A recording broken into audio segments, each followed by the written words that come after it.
Anyway, we are here, and we just did, I think, like, my last mission that I can do before the point of no return.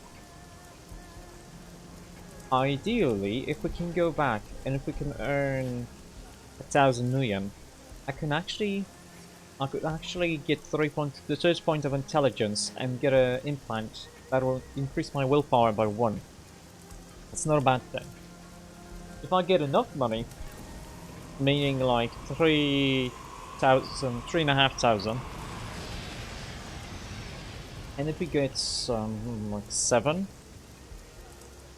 armor points, 6 more, then we will be able to get spellcasting 4, intelligence 3, and then we would be able to get the better hermetic fetish, like give me another point of willpower, and the implant that's gonna give me another point of willpower and lose 1 intelligence. That's why I want 3 intelligence. Or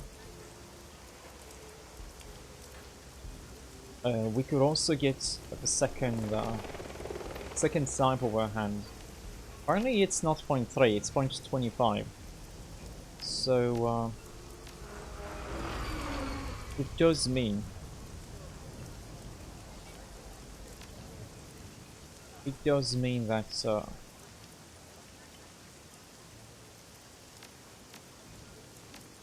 we are going to be able to maybe get this. So let me think how much I need. I need 2,750 for another hand, which would be great. I will need 1,000 for the implant. Give me pheromones to make me oh, I can get pheromones too. Yeah, I can get a lot of stuff. Before we do the thing that I want to do though,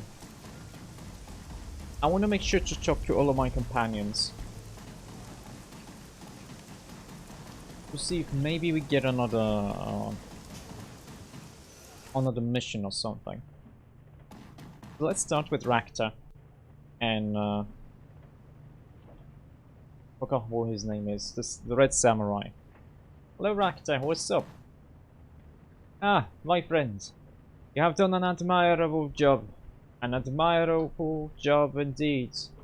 I have already incorporated the technology that you recovered, my stolen tech, into a new chassis that I'm fabricating for Koshchei. You move quick. Yes, well. He tips his cigarette. A cone of burning embers tumbles to the ground. I've been waiting for this for a long time. The next time we take to the field, you can expect to find Koshchei's combat effectiveness considerably improved. He has become truly deathless, just as his namesake was in the legends. When he takes damage, he will mend himself before your eyes. That sounds incredible. I can't wait to see it in action. Nor can I, my friend. He turns back to the whirring machines that fill his shop, watching their progress with hunger in his eyes. Nor can I. The Rakta's shop is ripe with a stench of old metalworking fluids. He turns to face you, a burning cigarette clenched between his teeth. Sorry about the smell. It's long past time to purge the coolant sump. He frowns. If I had access to the proper equipment, this would not be a problem. I could clean the fluid and reuse it, but alas, halogen treatment chambers are rather hard to come by, even in a place like Yoi. He shakes his head as if to clear it. Anyway, my friend, you didn't come here to discuss the ins and outs of shop maintenance, I'm sure. What does bring you here? So what does bring you here? Okay. Yeah, I want to ask you about the last run.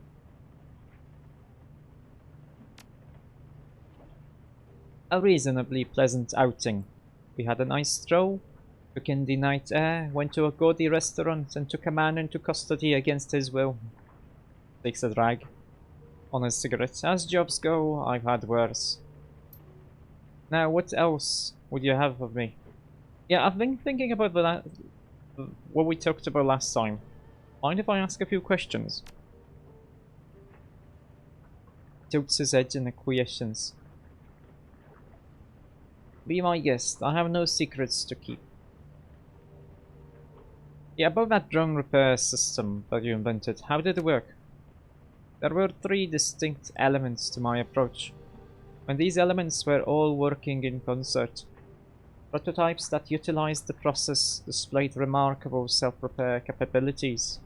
This may be a lengthy explanation. I can skim over if you please. Um, yeah, give it to me in bold strokes. Yes, fine. I'll give you the short version. The first element of the process was a self-healing biomimetic skin. It was capable of self-repairing any superficial wounds that a drone might suffer. Injuries that hadn't damaged the machine's underlying structure. The second element was an internal structure built from self-assembling materials and utilizing redundant systems. Any damage that the skin could not heal could be repaired or replaced.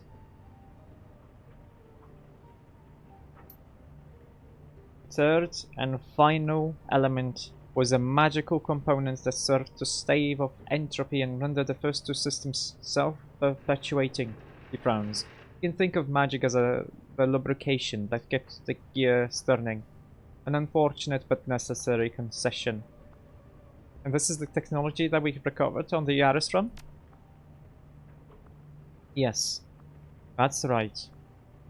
My thanks to you again, my friend. I am in your eternal debt. Okay. Okay, what do you think that a post-human future would mean? Freedom.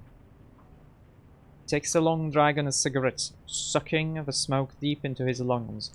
When he speaks, it erupts from his mouth in a plume. The ultimate freedom to direct our own progress, and to steer ourselves as a people in whatever direction we wish. Okay. Consider, my friends, every aspect of Koshchei was tailor-made for a purpose, dreamed up, designed, and built by a singular guiding intellect. Okay, keep going. Now think of the circumstances surrounding your own birth, and the building blocks that shaped you into the man you are today. Your mother and father exchanged fluids, slowly, no doubt, and with all the mindless abandon that such biological imperatives entail. Hey, you leave my parents out of this. He raises both hands on a placating gesture. Just an example, my friend. Just an example. Substitute in my parents instead, or any other pairing that you choose to imagine, if it makes you more comfortable. The important thing is that the forces that shaped you and me, and the others upstairs, and anyone else you could care to mention, were ultimately mindless ones, blind, manipulative biological drives that led a sperm and an egg to collide. And then a roll of the dice and a dash of Mendelian genetics, and here you are. The natural process of evolution and sexual selection guide the development of our species through trial and error. Throw a few billion darts at the wall and see what sticks. In the future that I foresee, this process will be reined in, guided by our own controlling intellects. To co-opt an antiquated phrase, the myth of intelligent design will become a reality. But we will be our own gods, reshaping ourselves and as we see fit.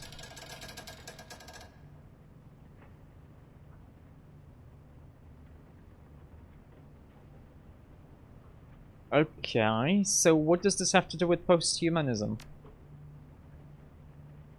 Step back for a moment and imagine a future in which we have fully integrated with machines. Really imagine it. There will be no niche that we cannot fill. We can guide our own evolution, tailor ourselves to whatever environment we see fit. We will no longer be slaves to the selective processes that have dictated our development since time immemorial.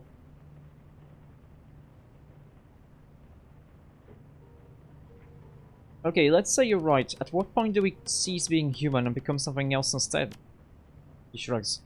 Whenever we choose to define ourselves in that way, humanity is an intrinsically human concept.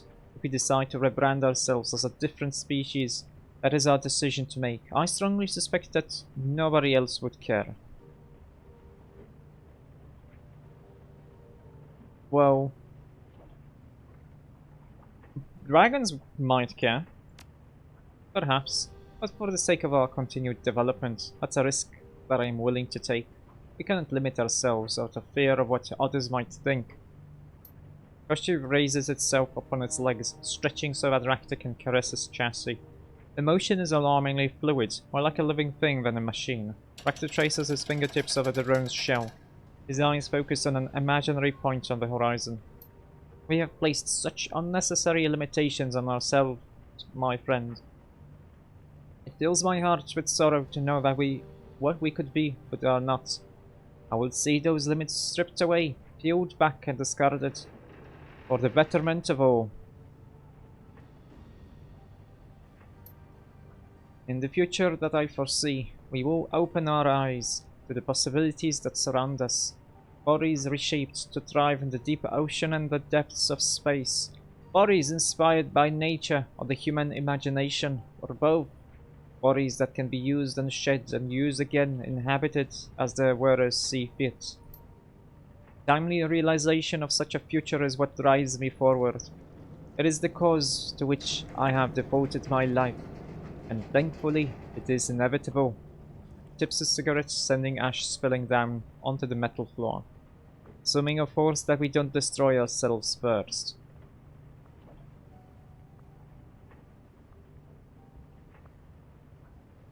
Well, there's a hard limit to the fusion of man and machine. Doesn't your vision of the future require us to get past that?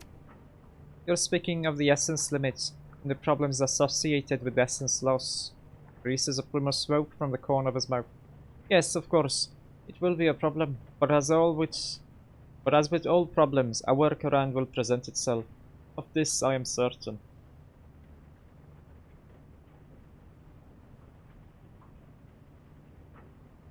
Are you basing that on anything, or just taking it on faith? He smirks at you. No, my friends, I'm not taking it on faith. My beliefs are rooted in my own observations and experiences. For the time being, let us leave the matter at that. Okay, what role would a drone like Koshchi play in your vision of the future? A similar one to the role he plays now, I imagine. It was designed for a purpose, after all. That said, I can see the techniques that went into his design and fabrication having much broader ranging applications.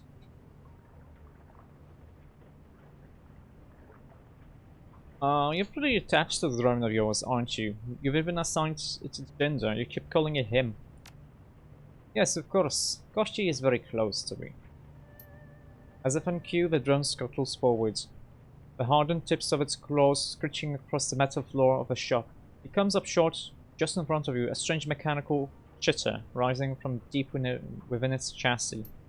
You might accuse me of anthropomorphisa, ah, anthropomorphizing my little companion, assigning human characteristics to him where in fact there are none. Truth be told, there is much more to Koshchei than meets the eye. But that is a different conversation, one best suited to be held for another time. If that's what you want. He nods. This, I have work to do, and I'm sure that you can find us better uses for your time than listening to me prattle on. He gestures towards the hatch in the ceiling. With that, I'm afraid that I must ask you to show yourself out. We can continue our talk later. Okay. Good night. Let me actually see if we can have any, There are... Uh-huh.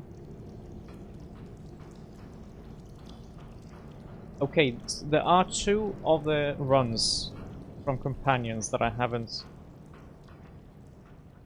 done.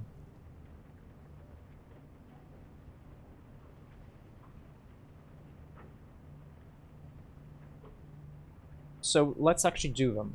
We need to talk with Gaichu, and we need to talk to Govert. Let's talk with Govert first, since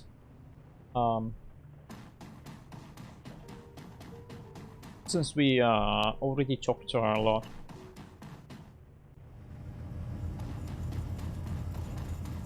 Hello, Govert, what's up? Govert glances up at the sound of your approach. A slight smile crosses her face. Hey, pal. She puts her hands on her hips, sending madness scurrying. Are you ready for your next lesson? Yeah, absolutely, hit me with it. Straight to business. He nods appreciatively. I like that. Good. This one is about people like Auntie Cheng and why we need them. It won't be a Q&A session after this story, but I want you to listen up. It's important. I'm all ears. I'm all ears.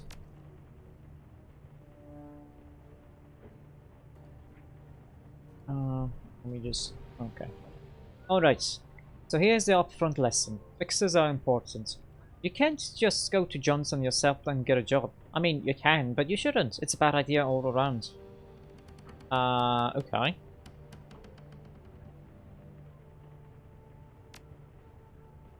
The reason why it's a bad idea to cut people like Auntie Sheng out is because you need someone to vet your clients. That's important. It protects the whole team. Takes in a breath, lets it out slowly. You remember the lesson last time, yeah? The one about Sui and the shiny object? Yeah. Well, after the run was over, we went back to the sinking ship for some R&R. Sui had told us that the client would be sending a boat to collect the shiny object in the morning. All that we had to do was keep the thing safe until the handoff. We were in a celebratory mood. We'd kill an evil wizard and a stolen the priceless artifact, a good night's work by anyone's standards.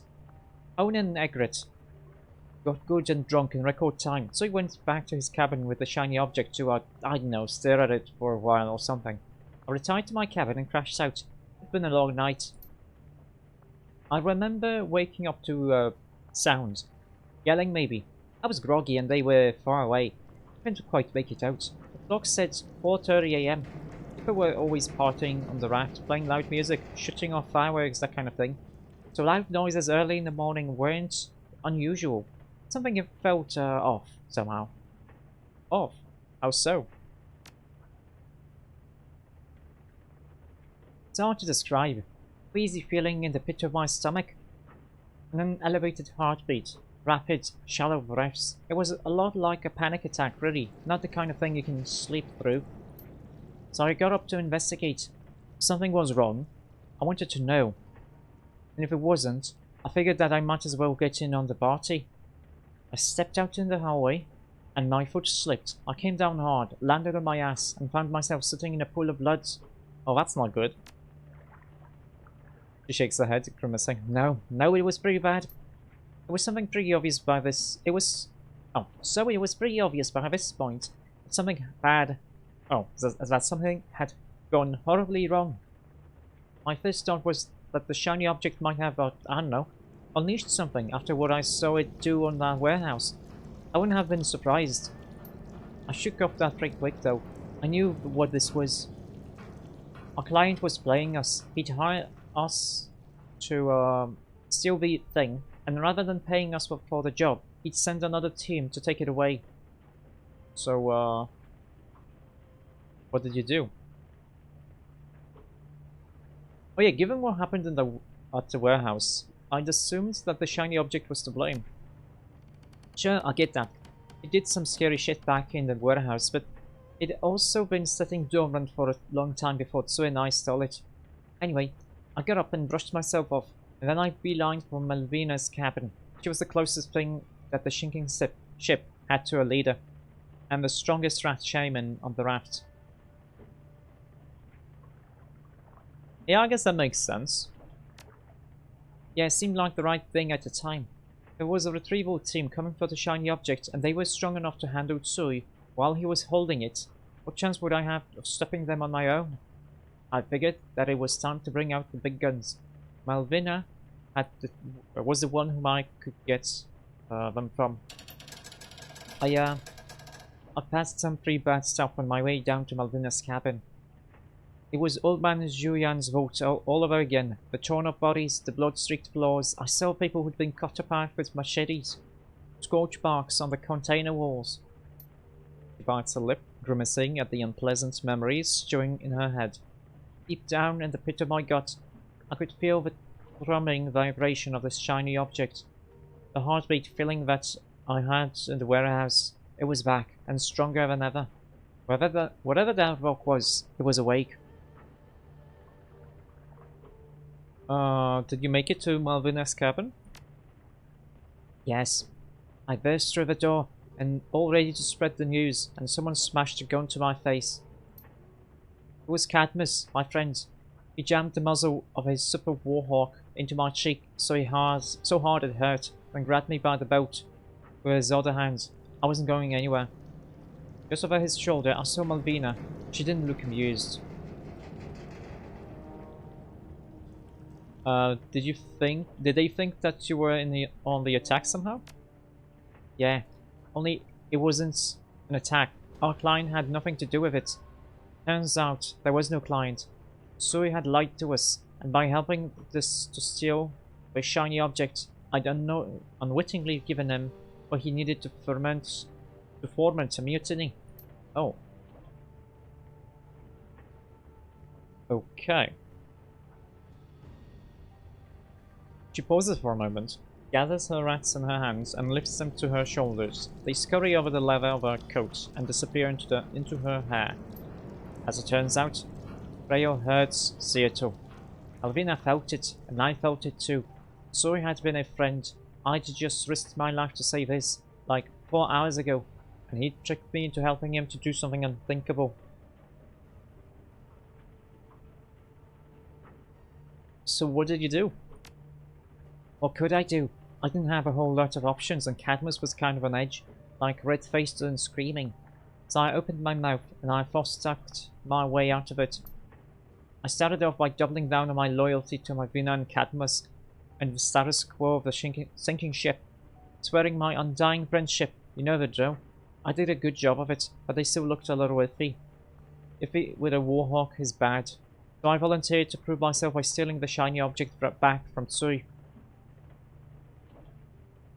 I mean, I think she tried to bullshit. I think she just ran away. That was brave of you. I know, right? Not my style at all, but then I didn't really have a choice. I'd inadvertently helped to arm the bastard who was tearing our friends and neighbours apart. I don't think I could have cleared my name without taking his weapon away again. It was a hell of a night. I don't want to get into too many of the gory details. Friends died, hell, friends killed each other. It was brother against brother, all that jazz. And Sui's indiscriminate use of a shiny object let a lot of things into this world that shouldn't have been. So did you steal the thing from him? Yes, it wasn't easy, but I got it. How did you do it? Lies and misdirection. Trickery. That helped. Some of the things that Sui let loose actually came in handy. He summoned so many of them that he couldn't hope to control them all, and that gave me an opening to use them to my advantage. I managed to trick my way past Sui's supporters and the Astral Menagerie that he'd summoned. It wasn't easy, but I did it. Then I saw the shiny object, and all was right in the world. And yeah, I'm intentionally glossing over the details. I had to do some things that I'm not proud of, and people died because of it. But I got the damn thing, and I got it back to Malvina. I don't think she was happy either way. What happened then? Long story short, Malvina put the shiny object to better use than Sui ever did. She took to the thing like she'd grown up using it. We still lost dozens of people, but Sui's side lost more. Cadmus was critically wounded, but he pulled through. After the skirmish, Malvina had an assembly. She told everybody that there'd be new rules for life in the rafts. Anyone who refused to follow them could leave, and if you broke them, you were done. The rules of the sea and all that. After the pronouncement, she turned on the surviving mutineers. Honor was one of them. He'd been on Sui's plan the whole time. She didn't kill them, but she did exile them from the sinking ship, and for people in our economic bracket, that was as good as a one-way trip to the World City. I'd be willing to bet that they're all dead by now. In the wake of Malvina's ultimatum, 5 survivors left the sinking ship. I was one of them. I mean, why did he leave? I had to go. We may have washed the blood off of the deck, but the energy of the sinking ship had changed. It wasn't the carefree haven that I'd loved anymore, and as sensible as Malvina's rules were, I wasn't up to living under them. We parted on good but sad terms, and as you'd expect, we drifted apart over the years. It's funny, I hadn't even thought of Malvina or the sinking ship in years, not until I decided to teach you your previous lesson, and it all came flooding back in. She pauses, turns to you. That's the story, it's finished. But I want to circle back to the lesson that I gave you up front, because it's important. We need Auntie Cheng to bring us work, that's obvious, but we also need her to keep us honest, to be sure that we on the team are playing straight with one another. Auntie Cheng's reputation rides on the legitimacy of the jobs that she brings us, and that, more than anything, is why we need her. If we didn't have Auntie Cheng, or someone like her, we'd eventually tear ourselves apart. It happened on the sinking ship, it could happen again in a Huoi. So anyway, that's the lesson. If you've got follow-up questions, go ahead and ask them. What did Malvina do with the shiny object? Well, first she used it to get rid of the things that Sui had let loose. Then she put it away for safekeeping. It's probably still there on the sinking ship, ensconced in some shrine or other, held on the lock and key. At least she's keeping it safe. Brooks. I'd have preferred it if she'd ditched the thing, but in the end that was my choice to make. From what I've heard, she's still in power over there, so I guess that it worked out okay. What happened to Tsui? A walking colostomy bag was already dead, eaten by his own monsters after I took the shiny object away. Turns out he wasn't much good at controlling them without it. Her voice fills with grim satisfaction. He didn't even live long enough to watch his mutiny fail. Okay, thank you, Gobbit. Sure, and see you too. Thanks for listening. These lessons are for your benefit, but I think that they help me too. And it's nice to be taken seriously every now and again. Hey, no problem, Gobbit. I'm gonna look forward to the next one. The face lights up. Yeah, me too. I'll get a move on. I've got Gobbit things to do. Alright, so come on, we need to unlock the mission. I hope I can unlock the mission. It would suck if I can't. It would really suck.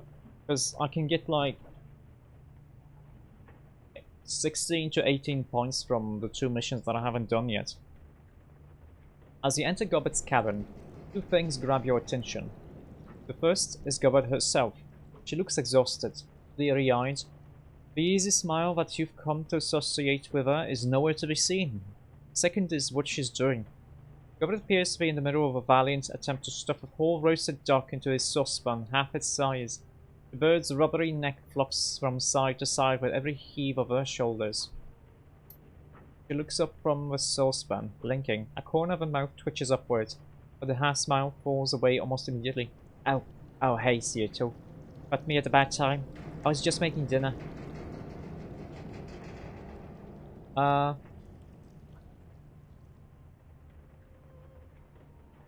mean, I've been watching the struggle and it looks like the duck is winning. Huh? Blinks down at the duck and her mouth dips into a frown. Oh, it isn't winning. You're just being stubborn. I'll make it fit, so don't you worry. She gives the bird another heave. Something gives way with an audible crunch.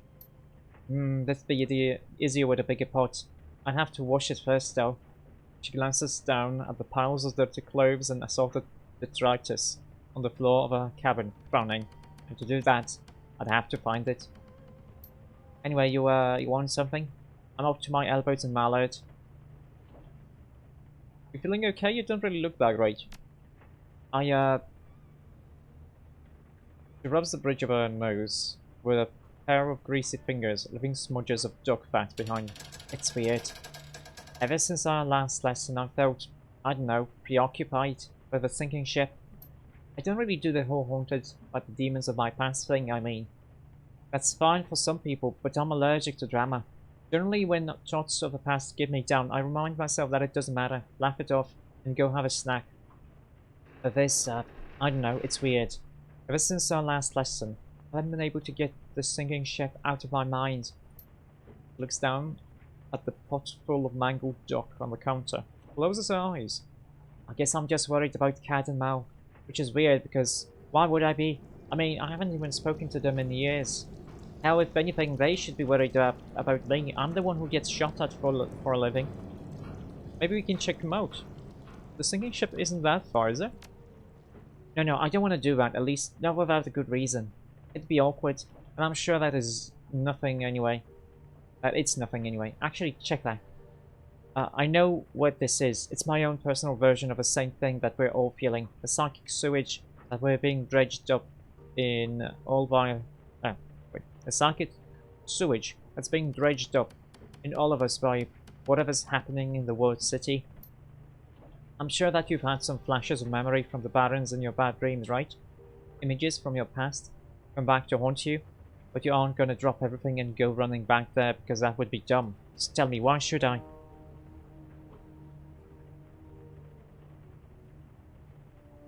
I mean, because it's like 15 minutes from here, it couldn't hurt to check. Look, I don't want to go back there if I don't have to. The thinking about the place is enough to mess me with me like this. I don't want to know what being there will do. But I'll tell you what, I'll drop Melvina a line, just to check in. Make sure that it's a me problem, and not them problem. And there is something going on, I promise you'll be the first to know. Okay, if that's how you want to do it. It is. Now, was there anything else that you wanted, or can I get back to my dock? Yeah, thanks, Gubbert. Yeah, sure, and see you too. Everything will be fine, you'll see. If there is anything fishy happening on the sinking ship, you and Iz will be the first to know, I promise. Hey, see you too. I'm not really in the mood to hang out right now. Heavy stuff going down, you know? It'll be fine for the time being. I'd rather be alone. We'll talk later though. Oh, that's not good.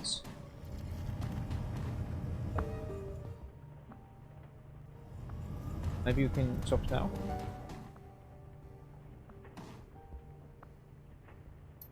Uh-oh. I hope I didn't screw up. Let's talk to Isabel first. And then I guess I can talk to Gaichu.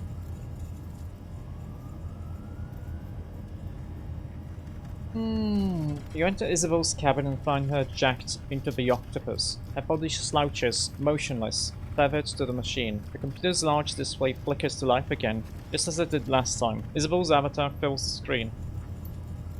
This isn't helping. The avatar frowns down on you, a look of supreme disillusionment on its face. I'm decking. I'm in my safe space. And it doesn't help. The memories are just as painful here as they are in the real world. Okay, that sucks.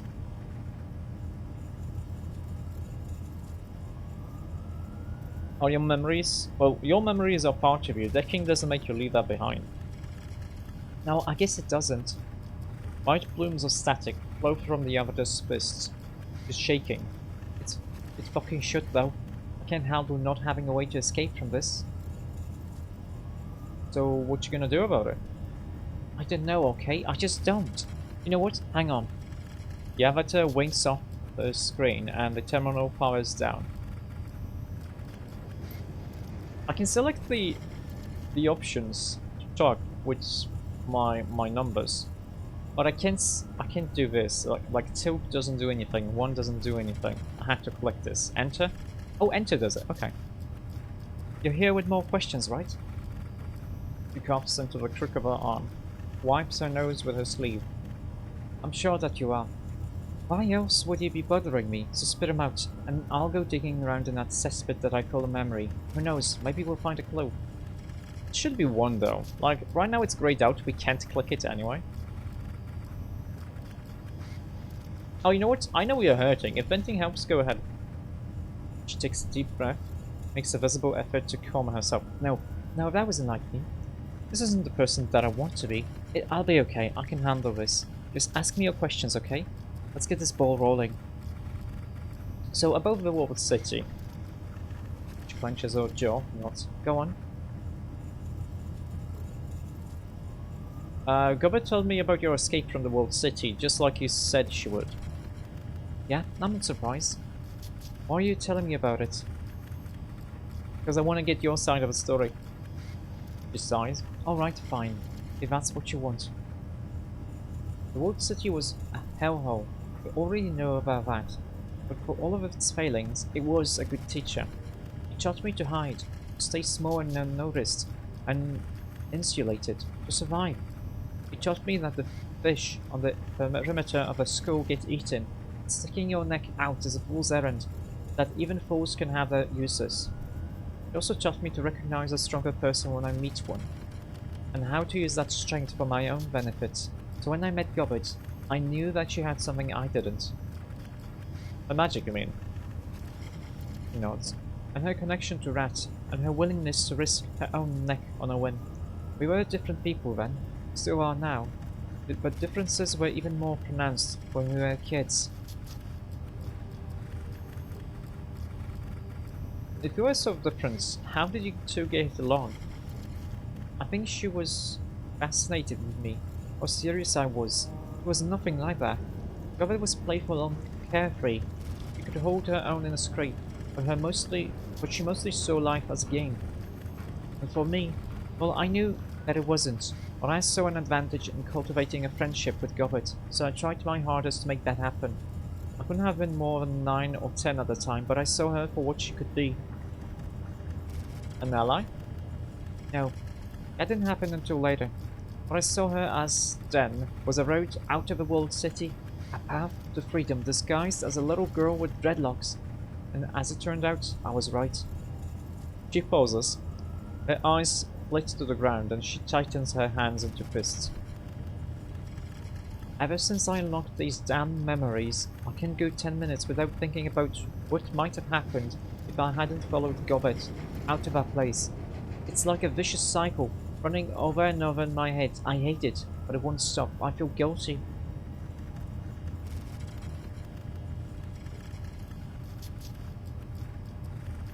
Well, you needed help and you took it. That's nothing to be ashamed of.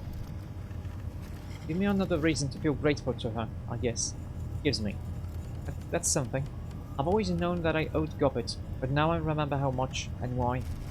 Anyway, that's my side of the story. I hope that it's satisfied your curiosity. Now let's move on.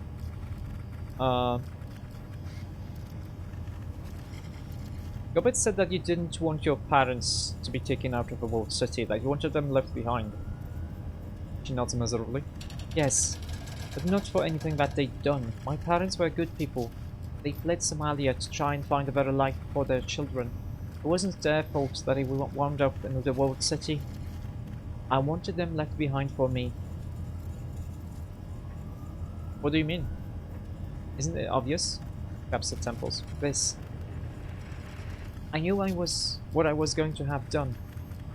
I'd planned it well in advance. After I got out, I was going to find someone who could make my childhood go away. How would that have stuck if my parents were around? If I had a living reminder right there next to me? It wouldn't have, so they had to stay. I guess you did what you had to do. Yeah, I did. Besides, I was sure that they'd be fine. They were my parents, grown-ups. They'd be alright. He heaves a sigh. Before you ask, I checked. They're gone now. I can go riding to the rescue. I made a decision when I was a kid. It felt like the right one at the time. Now I have to live with it. Such is life. It wasn't always. Until very recently, I can't remember any of this. Now let's change the subject, okay? Anything else would be fine. Why did you have your memories locked away? Why do you think? They were awful, traumatic. I'm not talking about personal trauma here. I was fortunate enough to avoid the fates of many of my peers. I didn't get pressed into service in a brothel. The organ leggers didn't get me. I only had to watch one of my siblings die. She frowns. So yeah, it could have been worse, but that doesn't make an early life in the walled city any easier to bear. But you watched one of your siblings die? She nods. Yes. My older sibling, Dal, Heroin overdose. He was 19, almost the same age that I am now. That's, I'm sorry you had to watch that. Me too. When I hear something awful, I almost envied him. Got out easy compared to a lot of people who die in the walled city. There was no violence. He wasn't taken by organ leggers or gunned down by the triads. He just put a spike in his arm, depressed the plunger, and stopped breathing, quick and easy. I'm sorry. Can't be. His death was a lesson, and I did my best to learn from it.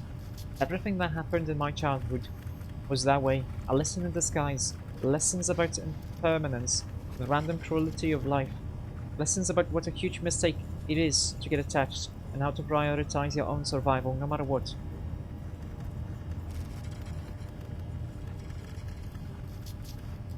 Yeah, I learned similar lessons when I was a kid.